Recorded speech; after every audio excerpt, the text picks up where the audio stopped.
હું વિધવા થઈ જવાના કારણે માયકે આવી હતી. મારા ઘરની પાસે જ એક નદી હતી. તે નદીમાં હું કપડાં ધોઈ રહી હતી. અચાનક નદીમાં પૂર આવી ગયું અને હું તે નદીમાં વહેવા લાગી. પાસે જ એક યુવક ગાય ભેંસને ચરાવી રહ્યો હતો. તેણે મને પાણીમાં વહેતા જોઈ અને તે તરત જ પાણીમાં કૂદી પડ્યો. તે ધીમે ધીમે મારી પાસે આવ્યો. મારા નાજુક હાથને તેણે મજબૂતીથી પકડીને મને ખેંચતો ખેંચતો નદીના કિનારા તરફ લઈ આવ્યો. આસપાસ કોઈ પણ નહોતું, ફક્ત તે અને હું બંને જ હતા. હું તેના મજબૂત શરીરને જોઈ રહી હતી. તે ખૂબ જ સુંદર હતો. તેણે મારા નાજુક હાથને પોતાના હાથમાં લીધો અને આગળ કંઈક એવું બન્યું. નમસ્કાર મિત્રો, મારું નામ કમલ છે. મારી ઉંમર 29 વર્ષની છે અને હું વિધવા છું. હું મારા મા બાપ સાથે મારા માયકે રહું છું. મારા ઘરમાં મા બાપ, મારો મોટો ભાઈ અને તેની પત્ની, એમ મળી અમારો નાનો પરિવાર છે. મારા પતિના અવસાન પછી હું માયકે આવી ગઈ, કારણ કે મારે કોઈ સંતાન નહોતું અને સાસરિયાવાળાઓએ મને ત્યાં રહેવા દીધી નહોતી. એટલે મારા મા બાપ મને પોતાના ઘરે લઈ આવ્યા.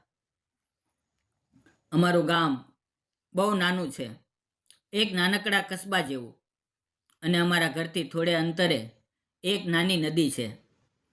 ગામની સ્ત્રીઓ કપડાં ધોવા માટે એ જ નદી પર જાય છે. હું પણ માં કે સખીઓ સાથે ત્યાં જવાની આદત હતી. એક દિવસ હું કપડાં ધોવા નદી પર ગઈ. મારી સખીઓ પહેલેથી જ ત્યાં પહોંચી ગઈ હતી અને કપડાં ધોઈને ઉપર ચડવા લાગી હતી. પણ હું થોડી મોડેથી પહોંચી અને નદીના મધ્ય ભાગમાં જ્યાં પાણી ભરેલું હતું ત્યાં નીચે ઉતરીને કપડાં ધોવા લાગી. મેં બાલ્ટીમાં રાખેલા કપડાને સાબુ લગાવીને ધોવાનું શરૂ કર્યું હતું કે અચાનક ઉપર ઊભેલી સ્ત્રીઓ જોર જોરથી બૂમો પાડવા લાગી. પહેલાં તો મને કંઈ સમજાયું નહીં કે તેઓ શું કહી રહ્યા છે, પણ જ્યારે મેં માથું ઊંચું કરીને જોયું ત્યારે ખબર પડી કે નદીમાં અચાનક પાણી વધી રહ્યું છે. કદાચ ઉપરથી પાણી છોડવામાં આવ્યું હતું. તેની પ્રચંડ લહેરો ઝડપથી આવી રહી હતી. હું નદીની મધ્યમાં હતી અને ખૂબ ડરી ગઈ, કારણ કે મને તરતા આવડતું નહોતું. મેં કપડાં બને તેટલા બાલ્ટીમાં નાખ્યા અને દોડીને ઉપર ચડવાની કોશિશ કરી, પણ નદીનો કિનારો દૂર હોવાથી પહોંચવામાં સમય લાગી રહ્યો હતો. એટલામાં પાણીની તેજ લહેરો મારી પાસે આવી પહોંચી અને મને તાણીને લઈ જવા લાગી. હું જોર જોરથી બૂમો પાડવા લાગી. ઉપર ઊભેલી સ્ત્રીઓ મદદ માટે દેકારો મચાવી રહી હતી.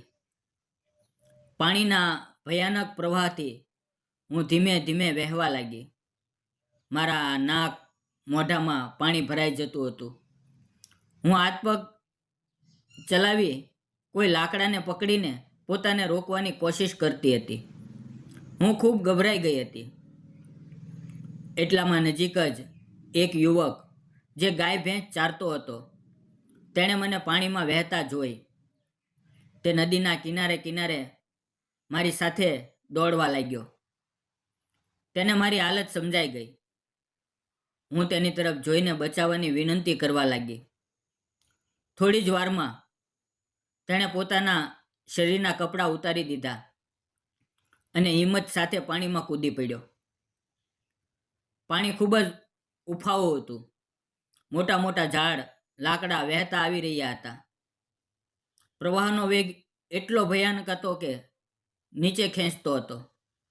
છતાં પણ તે નીડર થઈને મારી તરફ તરવા લાગ્યો. અમારા બંને વચ્ચે હજુ પણ થોડીક દૂરી હતી, પણ તેણે હાર ન માની. હું પણ મારા પૂરા જોરથી હાથ પગ ચલાવતી રહી, જેથી લહેરોમાં ડૂબી ન જાઉં. આખરે તે યુવક મારી પાસે આવી ગયો અને મારો હાથ કસીને પકડી લીધો. તેણે એક હાથથી મને થામી અને બીજા હાથથી તરતો રહ્યો. તે અમને બંનેને કિનારા તરફ ખેંચવાની કોશિશ કરવા લાગ્યો, પણ પાણીનું જોર એટલું ભયાનક હતું કે અમે બંને આગળ વહેતા રહ્યા. તે પોતે પણ ખૂબ થાકી ગયો હતો, છતાં મારા જીવ માટે તેણે હાર ન માની. હું ડરથી કંપી રહી હતી. મારા શ્વાસ ફૂટી રહ્યા હતા. હું બોલી પણ શકતી નહોતી. છતાં એ યુવકે હિંમત કરીને મને કિનારા તરફ ખેંચી. હું તેના ચહેરા તરફ જોઈ રહી હતી. તેની આંખોમાં જીવ બચાવવાની આશા ઝળકી રહી હતી, અને એ પળે મને લાગ્યું કે એ જ મારા જીવનનો સાચો તારો બનવાનો છે. મેં વિચાર્યું કે મારા માટે તેણે કેટલું મોટું સાહસ કર્યું. આ વહેતી નદીની લહેરોને જોઈને કોઈ સરળતાથી પાણીમાં ઉતરવાની હિંમત ન કરે, પણ તે મારા માટે પોતાના પ્રાણની ચિંતા કર્યા વગર પાણીમાં કૂદી પડ્યો. તેના આ સાહસમાં સાચી માનવતા દેખાઈ રહી હતી. કિનારે ઘણા લોકો ભેગા થઈ ગયા હતા. સૌએ મને વહેતા જોઈ, પણ કોઈ મને બચાવવા પાણીમાં કૂદી ન પડ્યું. ફક્ત આ યુવક માધવે જ મારા માટે પોતાના પ્રાણોની ચિંતા કર્યા વગર પાણીમાં કૂદીને મને બહાર કાઢી. તેણે મને કિનારે પહોંચાડી. મારા શરીર પર ચોંટેલી ભીંજાયેલી સાડી જાણે મારા ડરનું પ્રતીક બની ગઈ હતી. તે ઘણી જગ્યાએ ફાટી પણ ગઈ હતી. પૂરું શરીર કંપી રહ્યું હતું. શ્વાસ ફૂટી રહ્યા હતા.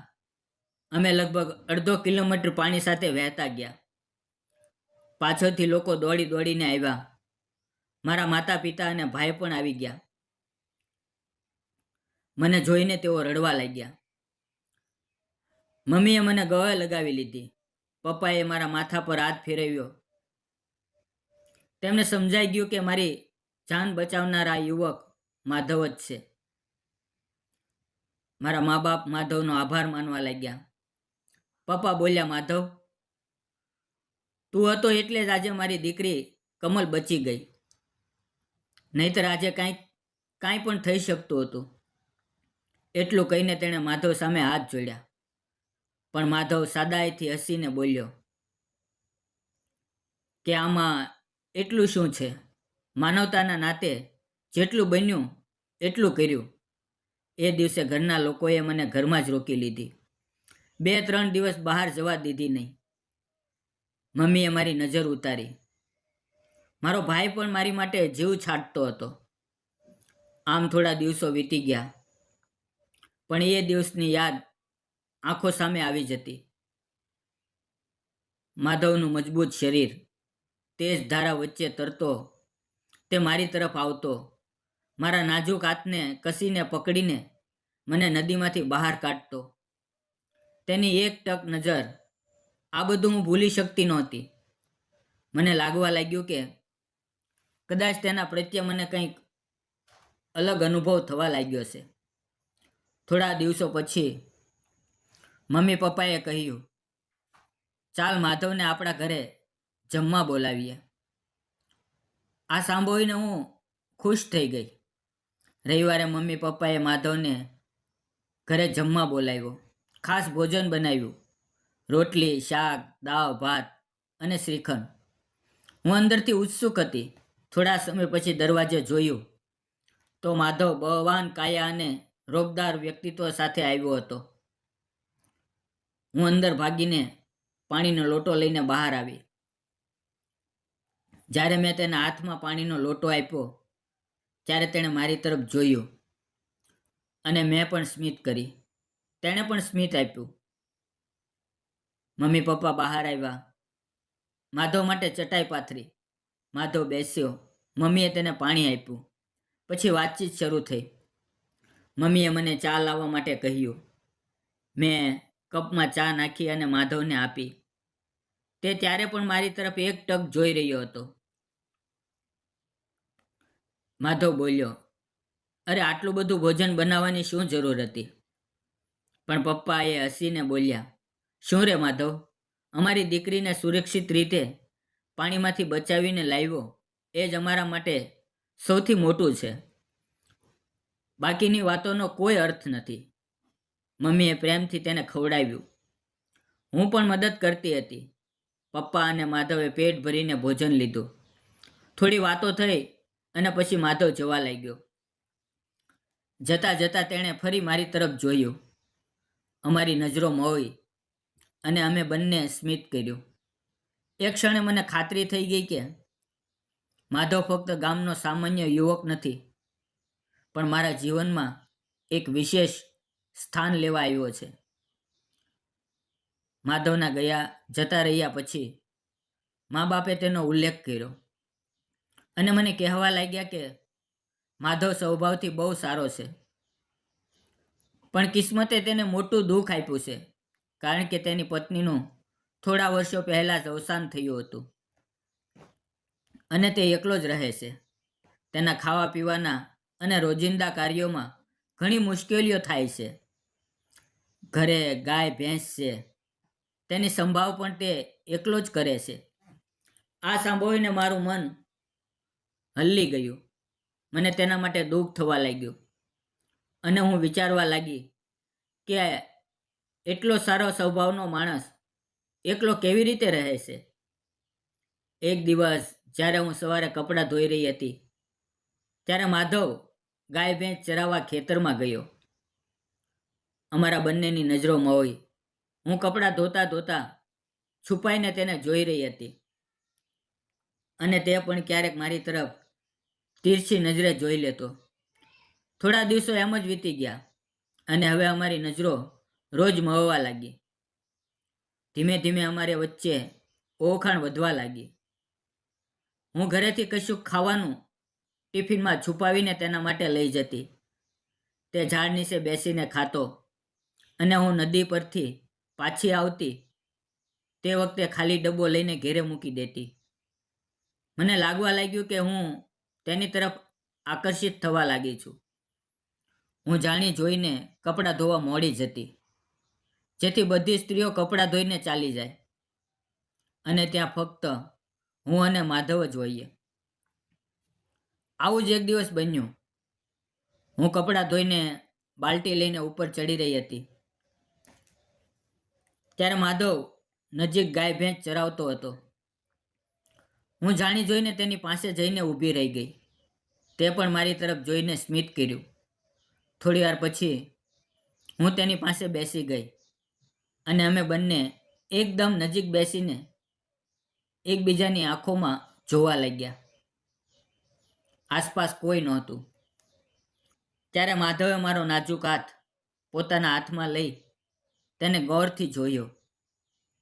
મારા હાથોને સહેલાવ્યા અને પ્રેમથી પકડી રાખ્યા. અમારી આંખોમાં એક અલગ જ આકર્ષણ હતું. માધવ બોલ્યો, કમલ, તું બહુ સુંદર છે. મને તું બહુ ગમે છે. હું તારા પ્રેમમાં પડી ગયો છું. જ્યારે મેં તારા માટે પાણીમાં કૂદીને તને નજીકથી જોઈ, એ દિવસથી જ તું મારા દિલમાં જગ્યા બનાવી ગઈ છે. તેની વાતો સાંભળીને હું શરમાઈ ગઈ અને ધીમા અવાજે બોલી, મને પણ તમે ખૂબ સારા લાગો છો. જે દિવસે તમે મારી જાન બચાવી, એ દિવસથી જ હું પણ તમારા પ્રેમમાં પડી ગઈ છું.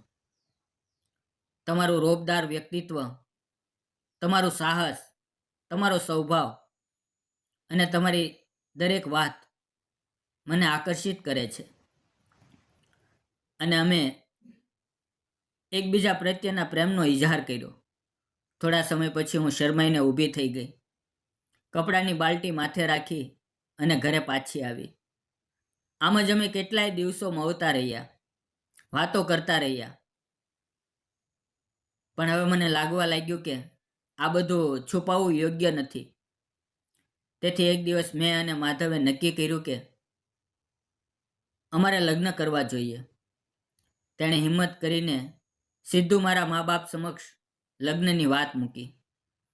મારા મા બાપને આ સાંભળીને બહુ ખુશી થઈ. તેઓ માધવને ઓળખતા હતા, તેનો સ્વભાવ પણ ઓળખતા હતા, એટલે વિરોધ ના કરીને મોટા મનથી અમારા લગ્નને હા કરી દીધી. હું તો ખુશીથી ઝૂમી ઉઠી, કારણ કે મને લાગતું હતું કે કદાચ મા બાપ ના પાડી દેશે, પણ તેમણે તરત જ અમારા લગ્ન સ્વીકારી લીધા. આગળના અઠવાડિયે અમારા લગ્ન થઈ ગયા અને હું માધવના ઘરે આવી અને રહેવા લાગી. અમે બંને ખુશી અને સંતોષ સાથે જીવન વિતાવવા લાગ્યા. થોડા દિવસોમાં અમારા ઘરમાં હાસ્ય, ખુશી અને પ્રેમનું વાતાવરણ બની ગયું અને આજે હું ગર્ભવતી છું. મારા ગર્ભમાં માધવનો પ્રેમ ઉછરી રહ્યો છે. મિત્રો, તમને શું લાગે છે? મેં અને માધવે લગ્ન કરીને સાચું કર્યું કે ખોટું? તમારો મત જરૂર કોમેન્ટમાં લખો. મિત્રો, જીવનમાં કેટલાય સંકટો આવે, પણ સાચી માનવતા અને સાહસ માણસને બચાવી લે છે. કમલનું જીવન વહેતી નદી લઈ જાત, પણ માધવે પોતાનો જીવ જોખમમાં મૂકીને તેને બચાવી. એ સ્થાનેથી તેમની કહાની શરૂ થઈ. સાચો પ્રેમ, સાચો સાથ, વિશ્વાસ અને પરસ્પર સન્માન દાંપત્ય જીવનના પાયાનો પથ્થર છે. સમાજ કંઈ પણ કહે, પરંતુ સાચો માણસ મળે ત્યારે તેનો હાથ મજબૂતીથી પકડી લેવો એ સાચો નિર્ણય હોય છે. તેથી મિત્રો, સંકટમાં સાથે ઊભા રહો. માણસ આખા જીવનનો સાચો સાથી બની શકે છે. આ પ્રેમ કથા તમને ગમી હોય તો વિડીયોને લાઈક, શેર અને સબસ્ક્રાઈબ કરવાનું ભૂલશો નહીં. વિડીયો પૂરો જોવા બદલ આપ સૌનો આભાર. મિત્રો, આ વિડીયોમાં માત્ર મનોરંજન અને શૈક્ષણિક હેતુસર બનાવવામાં આવ્યો છે. આમાં દર્શાવેલા પાત્રો, ઘટનાઓ અને પરિસ્થિતિઓ સંપૂર્ણપણે કાલ્પનિક છે. કોઈ પણ વ્યક્તિ, સમાજ, સંસ્થા અથવા ધર્મ સાથે તેનો સીધો કે આડકતરો સંબંધ નથી. વિડીયોનો હેતુ માત્ર માનવતા, સહાનુભૂતિ અને જીવન મૂલ્યોને રજૂ કરવાનો છે. તો ફરી મળશું આવતીકાલે મિત્રો. ત્યાં સુધી આવજો. વિડીયો પૂરો જોવા બદલ ધન્યવાદ મિત્રો.